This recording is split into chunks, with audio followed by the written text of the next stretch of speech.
हमारे YouTube channel ग्रह गोचर में आपका स्वागत है। इस चैनल के माध्यम से हम सनातन धर्म और संस्कृत से जुड़ी महत्वपूर्ण जानकारियां आप तक पहुंचाते हैं, तो हमारे चैनल को सब्सक्राइब कीजिए और रोचक जानकारियों का आनंद उठाइए। आज हम बात करेंगे योगिनी एकादशी यानी आषाढ़ महीने के कृष्ण पक्ष की एकादशी की महिमा की। जीवन में समृद्धि और आनंद देने वाली योगिनी एकादशी इस वर्ष 17 जून दिन बुधवार को है। तो चलिए जानते हैं योगिनी एकादशी की महिमा। धर्मराज युधिष्ठिर ने भगवान श्री कृष्ण से कहा, भगवान, आपने ज्येष्ठ शुक्ल एकादशी के व्रत का महात्म्य सुनाया, अब कृपया आषाढ़ कृष्ण एकादशी की कथा सुनाइए। इसका नाम क्या है, इसका महात्म्य क्या है? तब भगवान ने कहा, हे राजन, आषाढ़ कृष्ण एकादशी का नाम योगिनी है। इस व्रत से समस्त पाप नष्ट हो जाते हैं। यह इस लोक में भोग और परलोक में मुक्ति देने वाली है। यह तीनों लोकों में प्रसिद्ध है। मैं तुमसे पुराणों में वर्णित कथा कहता हूँ। स्वर्गधाम की अलकापुरी नगर के राजा कुबेर शिव के परम भक्त थे। भगवान शिव की पूजा के लिए फूल लाने हेतु कुबेर ने हेम नाम का माली रखा हुआ था। हेम की विशालाक्षी नाम की सुंदर पत्नी थी।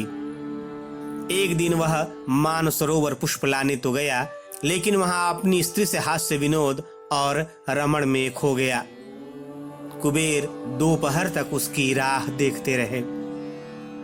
अंत में राजा कुबेर ने माली के न आने का कारण पता करने के लिए सेवकों को भेजा।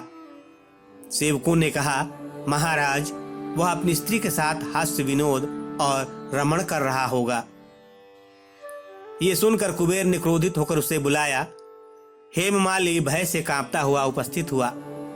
राजा कुबेर ने क्रोध में आकर कहा, अरे पापी नीच कामी, तूने मेरे परम पूजनीय श्री शिव जी का अनादर किया है। मैं तुझे शाप देता हूं कि तू पत्नी का वियोग सहेगा और मृत्युलोक में जाकर कोढ़ी होगा। शाप से हेममाली का स्वर्ग से पतन हो गया और वह उसी क्षण पृथ्वी पर गिर गया। भूतल पर आते ही उसके शरीर में श्वेत कोढ़ हो गया। उसकी पत्नी भी उसी समय अंतर्धान हो गई। मृत्युलोक में आकर माली ने महान दुख भोगे। वो भयानक जंगल में बिना अन्न और जल के भटकता रहा।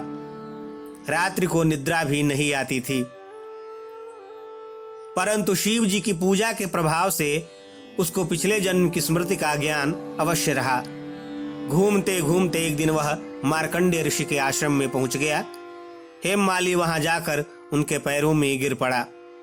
उसे देखकर मार्कंडेय ऋषि बोले, तुमने ऐसा कौन सा पाप किया है जिसके प्रभाव से यह हालत हो गई है? हेममाली ने सारा वृतांत कह सुनाया। यह सुनकर ऋषि बोले, निश्चित ही तूने मेरे सम्मुख सत्य वचन कहे हैं, इसलिए तेरे उद्धार के लिए मैं एक व्रत बताता हूँ। यदि तू आषाढ़ मास के कृष्ण पक्ष की योगिनी नामक एकादशी का विधि पूर्वक व्रत करोगे तो तुम्हारे सब पाप नष्ट हो जाएंगे। हेममाली ने अत्यंत प्रसन्न होकर मुनि को साष्टांग प्रणाम किया। उसने मुनि के कथनानुसार विधि पूर्वक योगिनी एकादशी का व्रत किया। इस व्रत के प्रभाव से अपने पुराने स्वरूप में आकर वह अपनी पत्नी के साथ सुखपूर्वक रहने लगा। इस तरह योगिनी एकादशी इस लोक में भोग और परलोक में मुक्ति देने वाली है। योगिनी एकादशी का व्रत करने से 88,000 ब्राह्मणों को भोजन कराने का पुण्य मिलता है। ओम नमो भगवते वासुदेवाय।